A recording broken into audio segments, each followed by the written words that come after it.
Dans cette vidéo, on va voir tout sur les cartes de la Russie et tout sur les cartes en cyrillique du monde entier.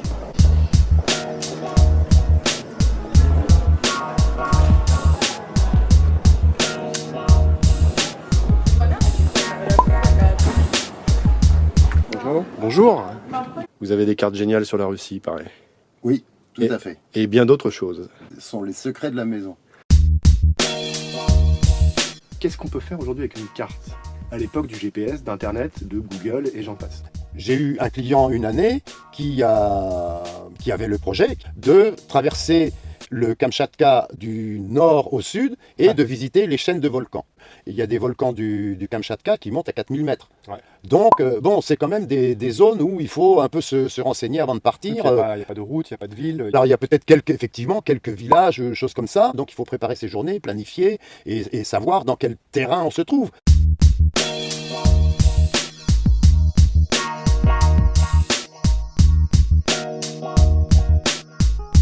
En général, le GPS, c'est quand même majoritairement utilisé pour les gens qui sont en voiture. Ouais. Je prends l'exemple. Puis ça peut tomber en panne. Et voilà. Là, c'est là où l'argument de la carte papier est infaillible. La carte papier, elle ne peut pas tomber en panne, à moins qu'on la plonge dans l'eau et qu'on la lave. Mais même encore, après l'avoir plongée dans l'eau, si on la fait sécher bien à plat, on peut arriver encore à la récupérer, peut-être gondolée, mais elle sera encore opérationnelle, puisque bon, on imprimait des cartes papier avec de l'encre efficace, résistante, etc., etc. La cartographie associée à un GPS n'est pas toujours complète. La base cartographique du GPS est un document qui a été fabriqué dans les 10 dernières années à partir d'une carte papier existante. Il y a des usages techniques. Bon, la création d'une voie ferrée, par exemple. Ouais. L'autre exemple que je vous ai cité précédemment, qui était l'implantation de réseaux de téléphones portables.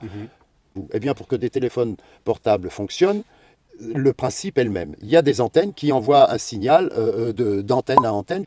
Pour faire une étude sur le nombre d'antennes nécessaires dans un pays pour qu'un réseau soit opérationnel, la cartographie est le meilleur moyen parce que ça permet d'identifier les points d'altitude dans ce pays. Ouais. Moi, j'ai eu quelques fois aussi des entreprises qui voulaient faire des aménagements dans des villes portuaires. Donc ils voulaient des cartes détaillées de la zone portuaire, jusqu'à, je sais pas, 10, 15, 20 km.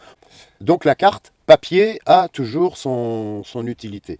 Vous m'avez parlé d'une anecdote sur le Paris-Moscou-Pékin, donc c'était une commande un peu spéciale.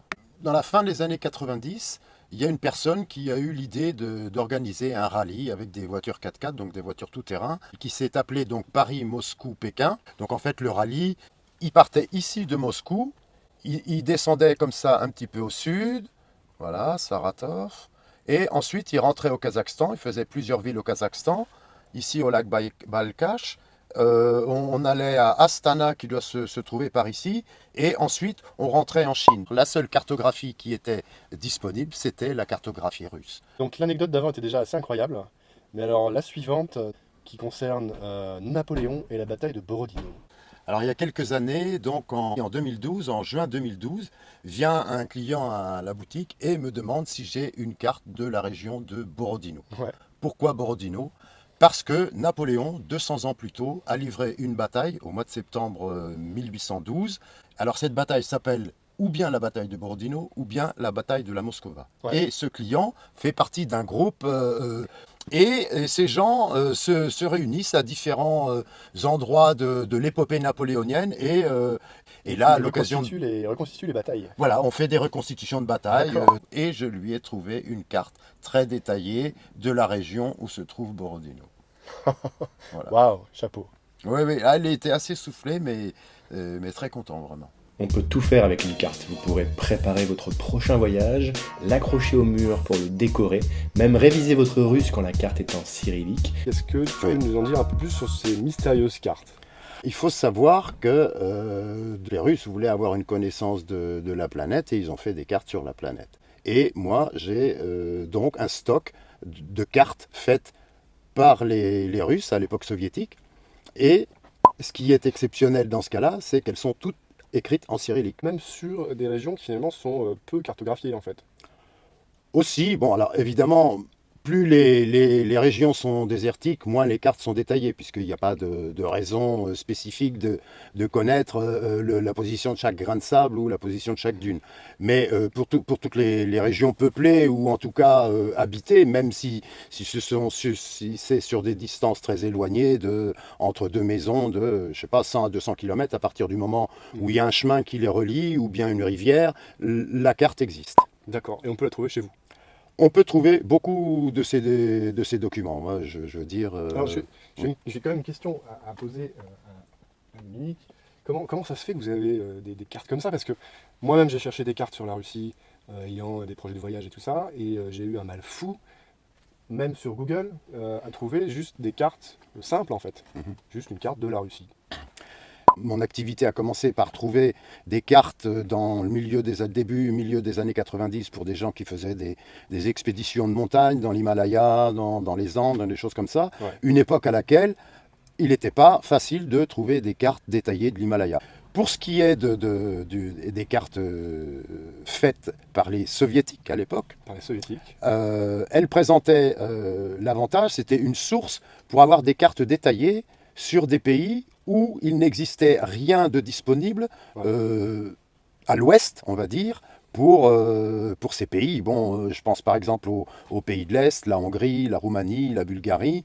Donc, à partir du milieu des années 90, il y a un besoin économique qui s'est fait sentir pour avoir des cartes sur déjà les pays de l'Est. C'était à l'époque où on implantait les réseaux de téléphones portables. Et c'est à l'occasion d'un de ces salons que j'ai rencontré des Russes qui m'ont parlé de leurs sources, de leurs documents. Et ça m'a intéressé puisque justement, ça me permettait à travers cette production d'avoir des cartes détaillées sur des zones de la planète où, en dehors de ça, on ne pouvait rien trouver.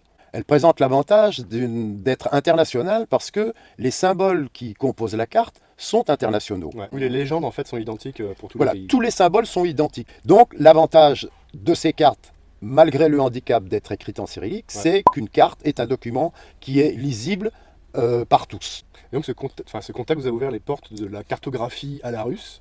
Voilà. Sur le monde entier en fait. Voilà, tout à fait. Alors il faut savoir que les Russes ont produit une quantité de cartes sur la planète phénoménale. Ouais. Et des cartes d'une qualité exceptionnelle.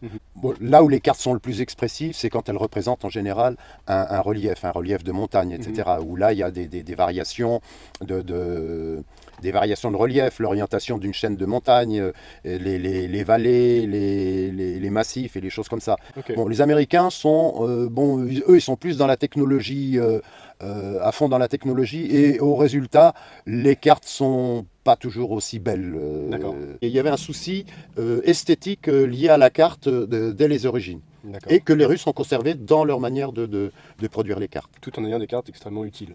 Des cartes extrêmement utiles, très précises. Et il y avait donc un choix possible entre deux types de cartographie. Une cartographie qui était la fameuse cartographie américaine dont je vous ai parlé, et la cartographie soviétique, à échelle équivalente, avec des informations.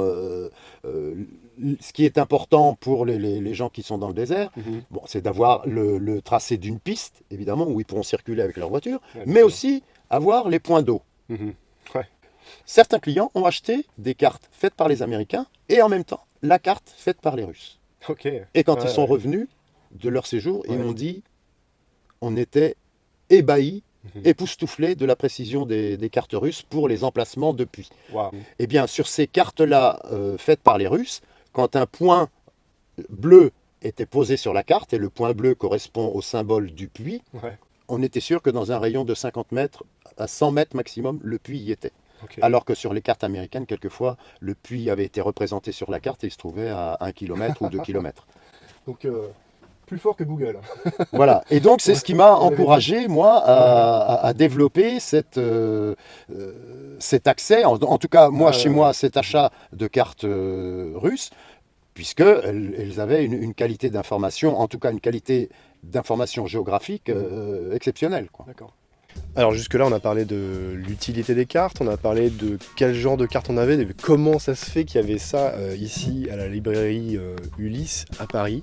Maintenant, on va voir les différents types de cartes que vous pouvez trouver ici et vous allez voir, c'est assez fabuleux. Donc là, on a une carte générale de la Russie. 1 cm sur cette carte représente 112 km sur le terrain. Voilà. Et donc là, on a une ville qui s'appelle ici Yakoutsk. Et je vais vous apporter une carte plus détaillée de cette région. Et là, d'un seul coup, on va faire un zoom énorme. Donc on passe de 1 cm pour 112 km à 1 cm pour 10 km. Voilà où se trouve Yakoutsk. Donc là, on trouve Yakoutsk. Voilà, on a Yakoutsk et on arrive là déjà assez bien à identifier le relief dans lequel on se trouve avec un fleuve vraiment assez large puisque c'est 1 cm pour 500 mètres. Donc là, on voit que le fleuve fait quasiment 500 mètres de large. Le fleuve, il coule du sud au nord et quand on monte au nord, on voit qu'il s'élargit et qu'il s'élargit et qu'il s'élargit.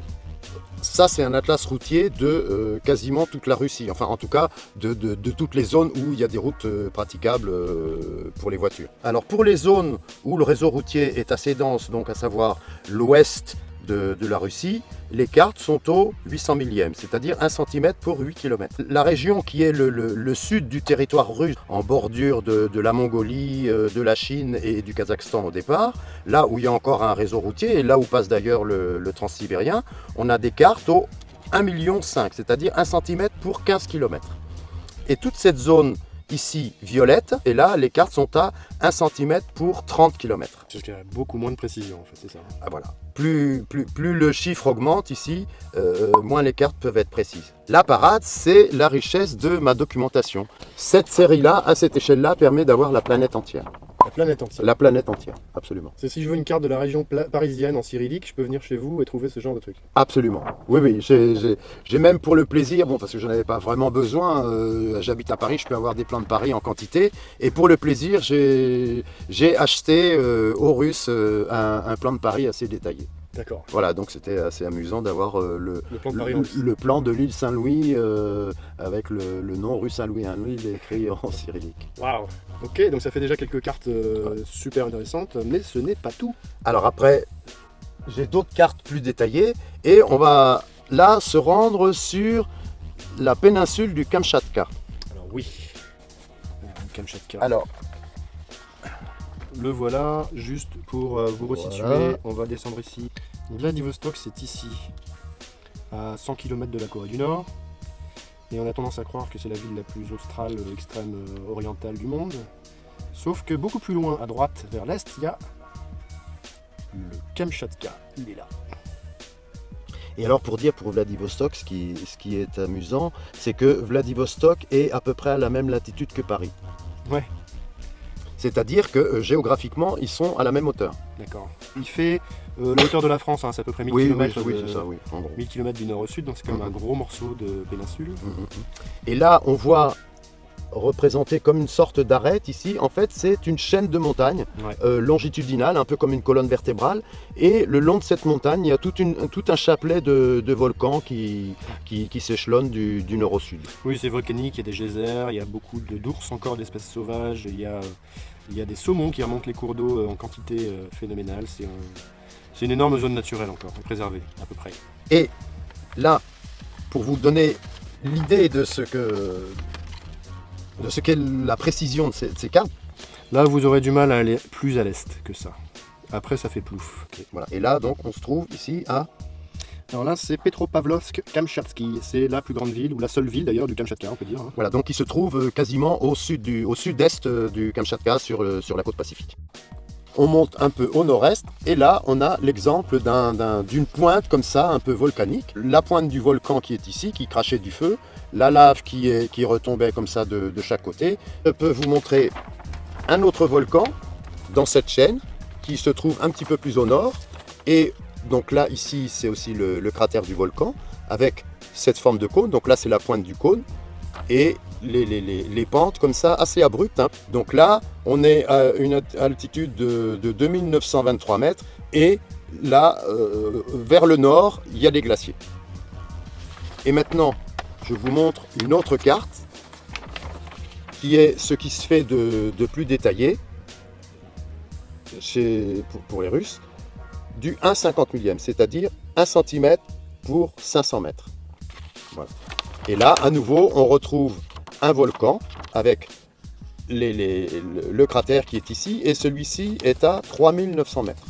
Voilà. J'ai des clients effectivement qui sont comme ça un peu baroudeurs et qui vont dans les montagnes chinoises, donc dans la partie sud-ouest de la Chine, et qui utilisent ces cartes-là pour pouvoir s'y retrouver. Parce que là, ce sont des zones où où se rendent ces personnes qui ne sont pas encore très développées sur le plan du réseau routier, quoi. Alors on va voir une dernière carte avant de se quitter, elle est très belle. Voilà. Alors cette carte est une carte de la Russie actuelle, mais l'éditeur de cette carte a voulu dessiner des blasons de tous les gouverneurs de la Russie. C'est tous les dirigeants de la Russie en fait. Voilà, tous les dirigeants de la Russie, qui s'est constitué petit à petit jusqu'à Poutine. Depuis le début de l'histoire. Voilà, c'est-à-dire de 862 jusqu'à 2015. Et chaque personne est identifiée avec les dates de règne, etc., etc. Ok, donc j'espère que vous avez apprécié cette vidéo à l'aventure, à la conquête des cartes russes en cyrillique. Vous savez maintenant où trouver n'importe quelle carte sur n'importe quel endroit du monde en cyrillique. Pour la curiosité, pour voir un peu, découvrir ces contrées et pour progresser en russe à la lecture, bien sûr, des villes, des fleuves, des noms, de tout ça, puisque tout est en cyrillique. Vous avez dit, c'est un vrai trésor. Laissez un petit commentaire sous la vidéo si vous avez apprécié, appuyez sur le bouton j'aime et partagez-la à vos amis bien sûr pour leur faire connaître ça. Je pense que ça vaut vraiment le coup à tous les voyageurs et les aventuriers de ce monde. Merci, ciao ciao. Écoutez, c'était avec plaisir que j'ai pu vous faire partager, voyager un petit peu en Russie à travers les cartes. Un plaisir partagé. Merci.